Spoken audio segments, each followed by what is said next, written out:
Good morning, everyone. My name is Cheng-Feng Lin from Department of Physical Therapy, National Cheng Kung University, Taiwan. Today, I'm going to share the topic with everyone, which is approach to understand and prevent ankle injury. Ankle joint is the distal part of our human body, which is a very complicated joint that is consisted by three joints, which is tibial-fibular joint, pterocrural joint, and subtalar joint. So from these figures, you will see the bone is relatively irregular, and outside of the bones is covered by a lot of ligaments, tissues, and muscles. That shape may induce unstable situation for this joint. So if you want to have a joint stability, then you should have two components. One is static constraint. The second one will be the dynamic constraint. And combine these two, you get a very good stability. But what is static constraint? Which is the bones, ligaments, and the contribution of static constraint to the overall joint stability is confirmed. However, the muscles and neuromuscular control is the dynamic constraint, and their contribution to the joint stability is relatively unclear. So if you want to understand the ankle injuries, not just need to understand the joint stability, you also need to think about what would contribute to the ankle injuries. So first will be the training. If you have different training types or poor training method, and you are always overused in your ankle joint because you have a long duration of training, and the athletes are always on high demand. So all this will contribute to poor movement control. And if you don't have a movement control, that will contribute to injury. And ankle sprain and ankle instability, what's the relationship between these two? For example, here is the inversion ankle sprain. The inversion or the lateral ankle sprain often caused by the incorrect ankle position at landing, or you have poor neuromuscular control. For example, you don't have sufficient muscle activation at landing, and you have poor proprioception, and all this will contribute to ankle sprain or inversion ankle sprain. But the consequence of ankle sprain will become ankle instability. So in our lab, we try to understand why the ankle joint will become unstable. So we try to understand the dynamic ankle control in athlete, in those with and without ankle instability. So majorly, we try to evaluate their landing phase of running, and we try to look at how the ankle angle was placed at landing, and would the muscle activation be sufficient during the landing, because muscle activation can contribute to the ankle joint stability. So first, we try to understand the joint dynamics of joint stiffness. So what is joint stiffness? The joint stiffness is the resistance offered by the contractile tissues, which is muscles, and that is in response to an applied external moment. The joint stiffness actually can be affected by types of activity or task, and can be also affected by the degree of muscle activations. So in our lab, we try to use these figures. So in the vertical axis, you have the external ankle dorsiflexion moment. Horizontal axis is the ankle dorsiflexion angle. So you have changes in the ankle moment relative to the changes of the ankle angle. So the slope will be the determined joint stiffness. Other than the joint stiffness, we also think about, is the injury happened right at impact, or is there something wrong right before the impact? So we try to analyze not just at impact, but 100 milliseconds and 200 milliseconds before the landing. So we have pre-landing and post-landing analysis. So in the result, we found for those athletes with ankle instability, they had greater inversion angle, not just at impact, they have greater inversion angle right before impact. So that means they have something wrong before they land on the ground. We also found they have lower dynamic ankle joint stiffness, which means their ankle joint is relatively flexible and soft and unstable. But if you look at their muscle contraction, we found no differences in their co-contraction around the ankle joint. So from the result here, we know that the athlete with ankle instability or ankle injuries, they have low dynamic ankle joint stiffness, and in that way, the ankle joint may not over its physiological limit, so can further stretch out the ligament around the ankle joint. So that may put potential damage to the mechanoreceptors.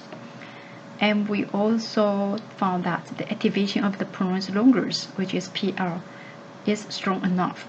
They are not as weak as we think. Okay. So after these two studies, we try to think about, is there anything we can do to correct or to modify the movement patterns? And as a PT, we train a lot of patients. So we try to think about, can we develop a training program to correct their malposition or wrong position of the ankle joint? Can we enhance their joint stiffness or enhance their muscle co-activation? So in that way, the joint stiffness can be increased. So we think about, okay, we can use balance training, which is the conventional training type that is used for ankle instability athlete. We also think about the plyometric training is so powerful, and it can be used in athletes with ankle instability. But this training type is often used in those with knee injury. So we do some modification and adjustment based on athlete's ability. And we also have a third group that is integrated training that combined with balance training and plyometric training. We ask athletes to do the drop landing task to see the ankle joint and lower extremity control when they land and how fast they can regain their. So we use a parameters which is tied to stabilization to quantify how good, how fast their ankle joint or their knee joint angle regain stability. Because when they land, they will have some unstable condition happen. So if they can regain or recover faster, that means they have better control. Okay. So after 6 weeks training, we found on both plyometric training group or the integrated group, they had better outcomes. For example, they have increased hip flexion angle and knee flexion angles, which means they land softer, they can do more shock absorption. In other way, they have decreased hip internal rotation angle and ankle inversion angle, which means their ankle position and hip position are in a relatively correct position and correct plane. Other than the lower traumatic kinematics, they also have improved in their time to stabilization for the knee flexion angle. So from this result, we found the training, not just plyometric training, the integrated training as well. They can improve the overall lower traumatic control. Other than lower traumatic control, the training also improved their balance performance. So you can see the plyometric training, balance training, they have much better improvement in the balance performance compared with the conventional balance training. The joint position error also is improved, but only integrated training group, they have significantly improved in the inversion angle. So after this training, we realized the plyometric training or the integrated training are useful for athletes with ankle instability, but we still got challenged. Like the plyometric training may be too challenging for athletes. Will you be able to develop a relatively safe training program, but it still can simulate ankle perturbation? So because of this challenge and stimulation, we try Okay, so can we have other training types? So we try to think about, okay, if we can develop a pedal that is under control and that can be freely moved in three-dimensional, they may be useful for athletes to train their ankle joint. So we had a 3D training back pedal like this, and you can see the U shape over here is try to constrain the sideway movement of this device. But if you remove this U shape, the pedal can be moved freely in three-dimensional.